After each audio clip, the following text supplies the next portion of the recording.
We will revisit the ERA distribution to make sure there will be more national government assistance to poor municipalities. We must ensure that municipalities with low income will have enough funds to implement projects and programs for the benefit and welfare of their constituents. Instead of focusing on how LGUs can meet the criteria to avail of a bigger ERA, the national government should give more attention on providing assistance to municipalities with low revenues. Then Vice President Jejomar Binay was a presidential candidate in 2016 when he was quoted on that in San Narciso, Zambales. It was not a new pronouncement. In fact, he went from town to town promising the same. His campaign team thought that LGUs were genuinely excited with his idea. Was his prospect tenable in the first place?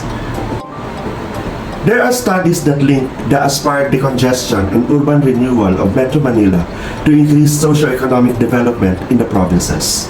These studies show that among the major causes of the perceived overpopulation in the NCR is the in-migration of opportunity seekers from the provinces. The lack of economic opportunities in non-NCR towns and cities drives a significant part of the young population to try their luck in the nation's capital. The development of provinces, cities, and municipalities and barangays is achieved mostly through the political will of the elected officials.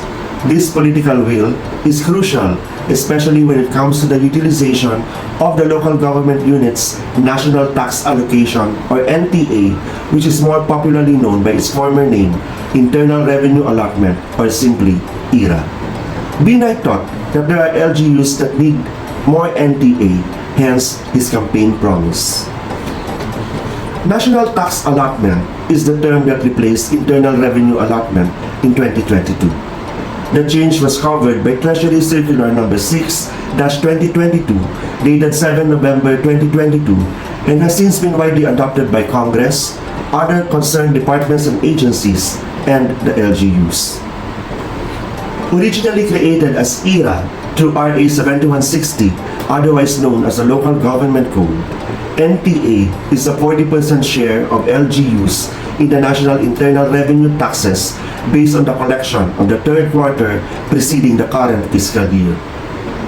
NTA is allocated as follows: 23% for provinces, 23% for cities, 34% for municipalities, and 20% for barangays. On the other hand, it is computed as follows: 50% based on population, 25% based on land area, and 25% equal sharing. The manner by which the ERA was determined was challenged in 2013 by then Representatives Ermilando Mandanas and Enrique Garcia Jr., who argued that the exclusion of certain taxes collected by the Bureau of Customs in the ERA computation caused the diminution of the base for determining the just share of LGUs.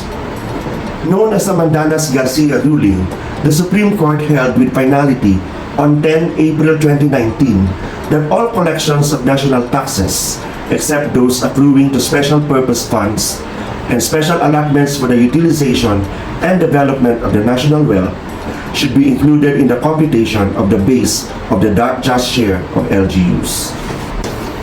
Prior to the Supreme Court decision, the ERA accounts for merely 31.20% total national taxes. With the correction made by the High Court, LGUs have been receiving in full their mandated 40% NTA shares since 2022. The NTA indeed is a paramount resource of all LGUs. Its significance cannot be undervalued as the Local Government Code guarantees that 1. Under Section 286, its release to the LGUs is automatic and unconditional. 2. Under Section 17, it shall be used first to cover the cost of providing basic services and facilities. And 3. Under Section 287, at least 20% of it shall be used to finance the priority programs and projects of the LGU as embodied in their duly approved local development plans and annual investment plans. Here are some of the usual LGU projects funded from the NTA or ERA. In short, Less than 5 years after Binay made his bold pronouncement, his aspiration for a greater era for LGUs was made possible by the Supreme Court through the heroic initiative of Mandanas and Garcia. But the SC ruling comprises only one half of the ex-vice president's dream. The other half still remains to be seen. Will the increased NTA indeed help LGUs with lower revenues, implement programs and projects for the benefit and welfare of their constituents? The core interest of this paper is to investigate the nature and volume of spending of LGUs of the NTA or ERA insofar as it is projected to usher in local economic development which may eventually minimize outmigration to urban economic centers like the NCR. Based on records, no less than the Senate discovered the following areas of concern. Number 1, within the period 2009 to 2018, economic services were not the LGU top priority. LGUs spent more for general public services like the salaries and wages of LGU officials and employees, and social services like welfare projects. For purposes of economic development, they should have spent more for economic services and capital outlay as these facilitate job generation and access to markets, respectively. Number 2, LGUs are prone to underspending. CY 2019 COA findings reveal that LGU spending was much lower than revenue collected. The average surplus was as follows: 26% from the provinces, 22% from cities, and 17% from municipalities. LGUs usually refer to the intricacies of the procurement law when asked about their spending inefficiencies. Number 3, LGUs do not fully utilize their local development funds. 2019 statistics were dismal. National LDF utilization rate was 73.84%. Only one of 5 LGUs registered 100% LDF utilization rate, and 25.90% of the 1,716 LGUs, not including the barangays, have less than 50% utilization rate. Number 4, LGUs tend to prioritize programs funded by the national government than their own development programs. LGUs allocate budget to provide optional counterpart to the national government LGU financial assistance and support programs like the Ayuda.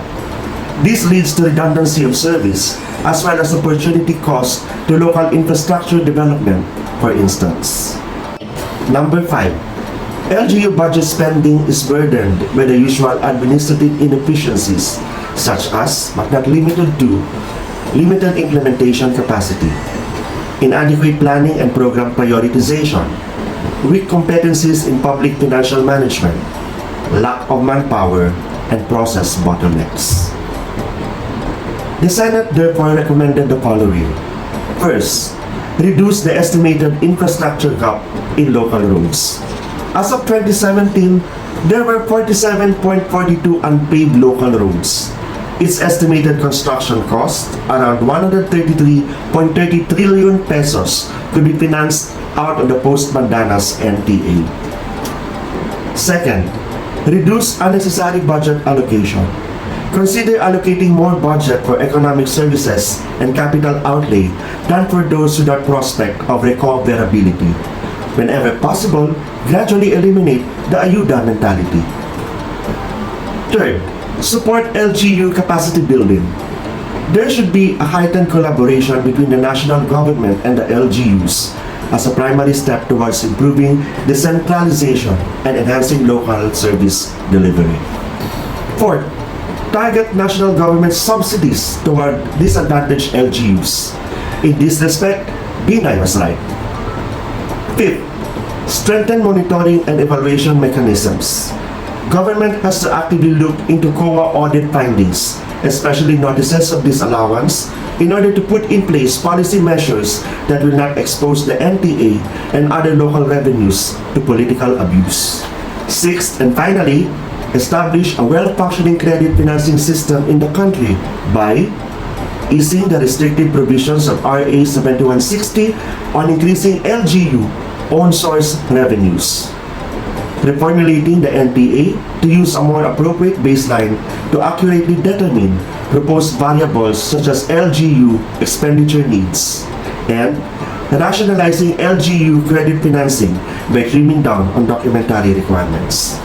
A credible indicator of development is when the majority of the income-generating population choose to remain in the locality because there are employment and other economic opportunities present. Towards this aspiration, the critical role belongs to the local government unit, which has the power to usher in progress using its financial power that resides in its national tax allocation. Careful planning on which spending areas the NTA will go is necessary. However, records show that LGUs have been falling short of foresight when it comes to catering the economic needs of their constituents. Adjustment of LGU priorities, continuing capacity building, stricter monitoring and evaluation, revised national government subsidy scheme in favor of more needy LGUs, and new laws empowering LGUs to generate more income beyond their NTAs are seen as strategies that can increase economic development in the countryside. How soon local economic development can happen remains the question. Until then, many wary Filipinos will continue to compete with the limited resources of the National Capital Region in order to survive.